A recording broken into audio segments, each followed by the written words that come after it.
Hello, boys and girls.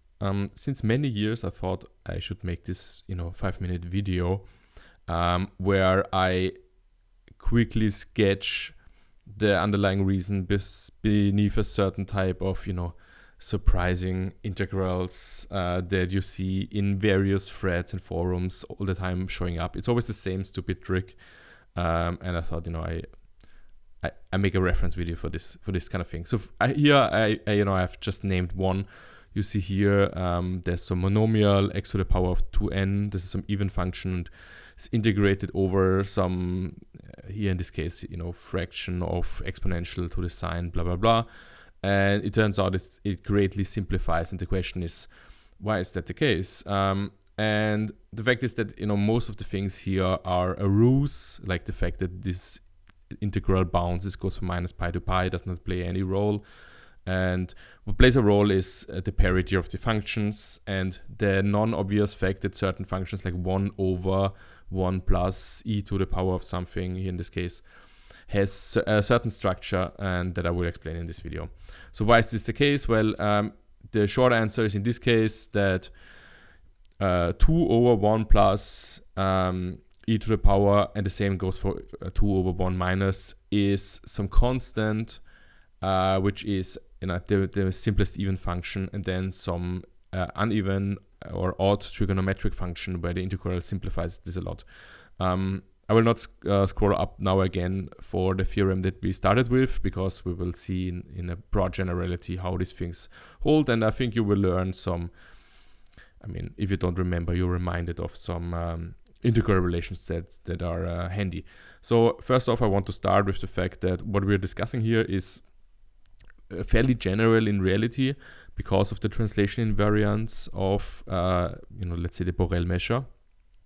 And so if we take integral on an interval from a to b, then I've written down a to b here. You can rewrite this as integral from minus d to d around a center point, right? M is exactly the center point, d is the distance from the center point to the end.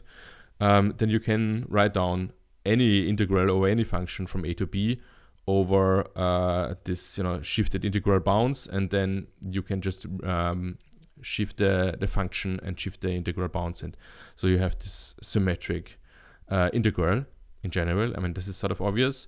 And also, and now this is a sort of the theorem, the fact that you can write any function as a sum of an symmetric part and an asymmetric part, right? This is like a simple algebraic relation where now this has the property of being symmetric, minus this expression, like this expression of minus x and this expression of plus x is the same thing.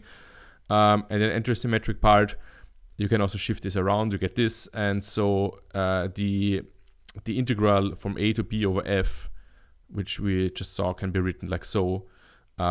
You integrate, you can drop the part that is asymmetric, that is odd around m, and so you are just integrating over the symmetric part, and so the generic integral from a to b over a function over a generic interval is 1 from 0 to d over this symmetric expression.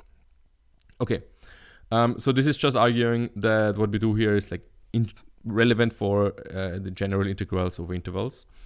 And now here's like some minor theorems. I'm not even going to prove them, but they play a role in what we discuss in a second. If you have two odd functions, meaning if you look at f of minus x, then it's the same as minus f of x, odd in this sense. If you chain two odd functions together, you get another odd function. And if you take any function and concatenate it with an even function, you get another even function. And then there's a lot of other like parity calculus rules like this. Okay, and now to the meat of the video, so to speak. So again, here I define again what an even function is, and say you have odd functions, a u, k of x, and you have a whole sequence of them. Then you have the following relation, right? If you integrate from some lower integral bound minus a to upper integral bound a, so this is like symmetric around 0, which by the previous argument is like a fairly generic integral over some interval. In case the integrand in this case is this product of an even function and then this expression where we have like 1/2 plus and then an arbitrary like sequence, converging sequence of odd functions, which you can take to whatever powers, then just by the fact that you're integrating symmetrically over all of these odd functions, they all drop out and you're just left with integrating over the even functions, and you can even then further simplify the integral from -a to a over the even function by just going from 0 to a.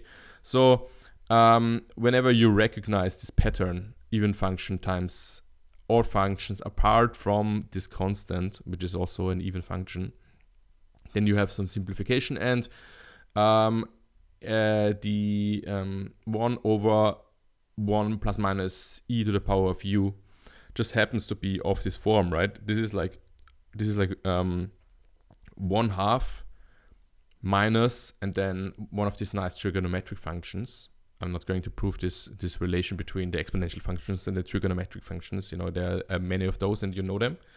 And this is just what happens there. And this explains the initial integral. But I have seen like these sort of relations all the time when then people ask and to try to understand this. But it's always the same stupid trick. You just have to identify what all the odd functions are.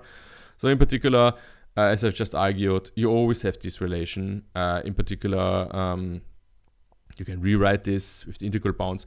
I mean, in the cases where the integral is presented in this way, where somebody writes down a metrical integral and it goes from -a to a on one side and 0 to a on the other side, then your people are like reminded of this even odd relations and see, oh yeah, there's probably just an odd function somewhere, blah blah blah. But people, like as I did before, like if I scroll up in my initial motivation, people think they're very smart if they like obscure the relation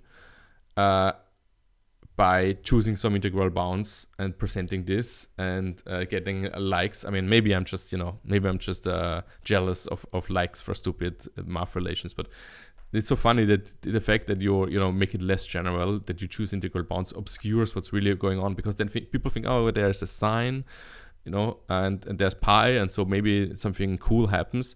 When in reality, the fact that this is just an odd function and there's just some random integral bounds, and that's why it happens.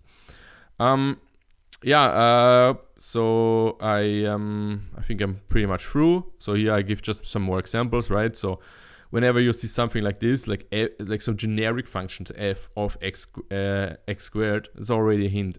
Probably they just made the functions odd, even by this concatenation rule that I described above, and that's why things work out. But this is, as you see, a very broad class of integrals.